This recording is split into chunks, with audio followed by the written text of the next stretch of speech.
Going further, so we need to really know how forests play a key role in climate mitigation.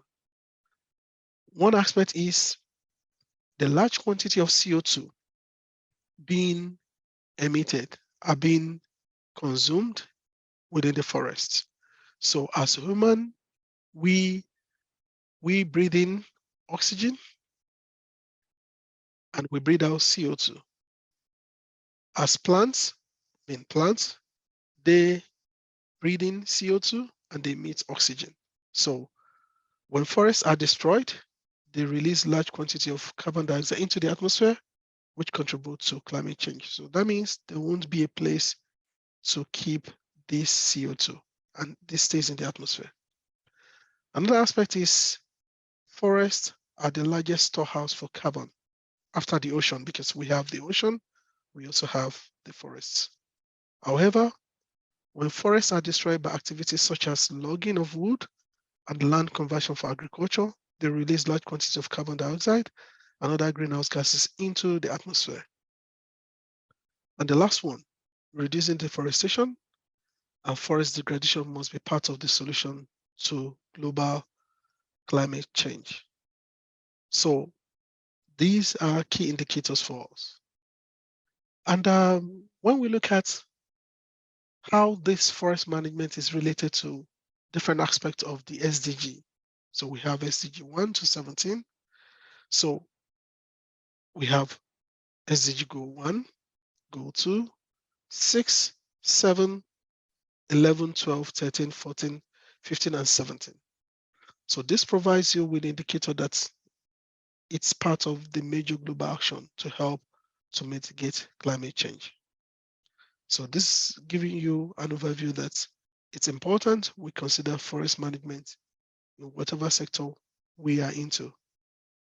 So going further, I will quickly want you to have a look at a video, and we'll be back and we'll give our opinion. Then we'll go into different breakout rooms to test our abilities on some things. Through everyday activities, changes in the environment will occur. Most scientists who work on the climate change subject are concerned that these changes could accelerate and could also have some effects on the way people live and the way ecosystems function. In order to mitigate effects on ecosystems, we need to know if anything can be done to offset the impacts of rising temperatures. One hypothesis is that as carbon dioxide increases in the atmosphere, oceans and forests will take up more and more of the gas. Forests cover a large part of the world, and there are two systems that hold carbon. Forests is one of them, oceans are the other. So if we can study and understand how forests absorb the carbon, how much they take in, how much they're releasing, we can get a better understanding of what's going to happen around the world with respect to carbon. Forests are vital to our planet, in part because they can absorb carbon dioxide from the atmosphere. As forests absorb carbon dioxide, they're taking that carbon and converting it into tree stuff. The mass of the tree, 95% of it, was formerly atmospheric carbon dioxide that was taken up in the process of photosynthesis, laid down in various sugars, accumulated into wood, leaves, bark, roots, all sorts of tissues. By absorbing carbon dioxide, forests could mitigate the effects of climate change on the ecosystems that we rely on. We're measuring the second stem to find out if trees are growing faster as more CO2 is put into the atmosphere. 8.1. Jess Parker and a large team of researchers and volunteers have been tracking the growth of forest plots young and old. This is not a sweet gum. Notice the bark is quite different from these guys. And the leaves are different. The sweet gum leaves look a little bit like a maple. Like a maple, but this has leaves like that. The team has so far measured about 50,000 trees on 55 different plots of land. A lot of the field work has been done by volunteers from the local community or members of the HSBC Corporation who take a week away from work to learn about forests and climate change. 125, please. I have as many as 12 volunteers who help me out in measuring trees. and a variety of other things as well. And some of them have been with me for many years. And really, this work couldn't get done without them. Great job. It's not guys. particularly difficult to make a measurement of a diameter of a tree, Great. but to get a good estimate of biomass in an area, you need to measure a lot of trees. Diameter is 6.8. 6.6. This one is 7.1 centimeters in diameter. Our measurement here is 75 centimeters diameter. For each tree, we measure the diameter, we assess the X and Y coordinates, we assess the species, we give a tag number, we put the tag on, we figure out whether it's alive or dead or dying, and then we figure out the crown condition. The light is hitting from the top. Is this the pressure intermediate? I think it looks like it's intermediate. Because it's got about 2-3 trees blocking it, so Okay, but not enough light, it's getting sunlight from the top. right? Okay. The diameter, as well as noting species and age, allow for calculations for determining the biomass of each tree. About 95% of the biomass of any tree is carbon. Biomass is the total above ground weight of a tree. So what we usually do is connect an easy to measure observation, such as the diameter of the tree, to this difficult one, biomass. And it turns out there's a large number of published equations, especially in North America, that connect the diameter of a tree to its biomass. And so that's what we use. And based on that diameter, we can determine how much biomass or stuff is in that tree. Well, I'm fundamentally interested in how forests grow over the long term. So we had a large number of plots, areas of forests that were of the same kind, the different ages, and in which we measured the diameter of every tree in the plot. And then using various published equations, we figured out how much biomass there was in the plot.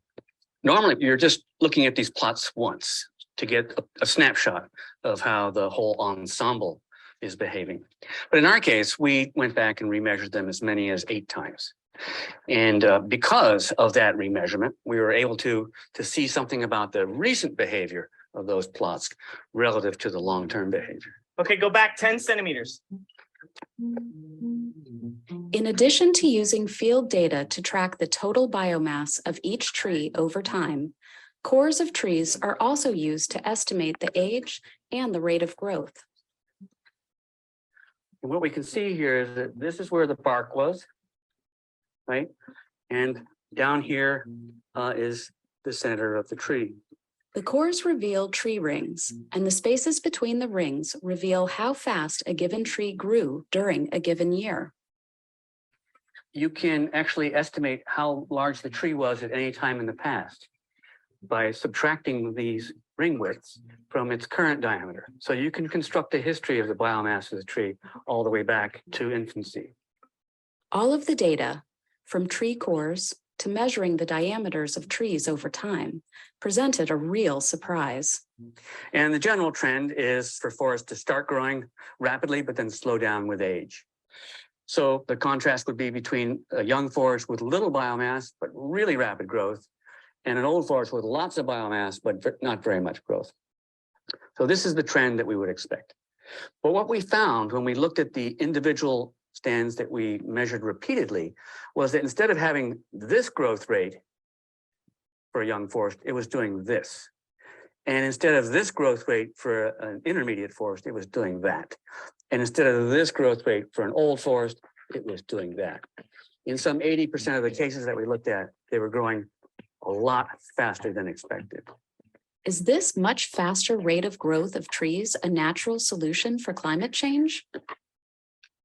Well, if the trees are growing faster, that means they're taking more CO2 out of the air.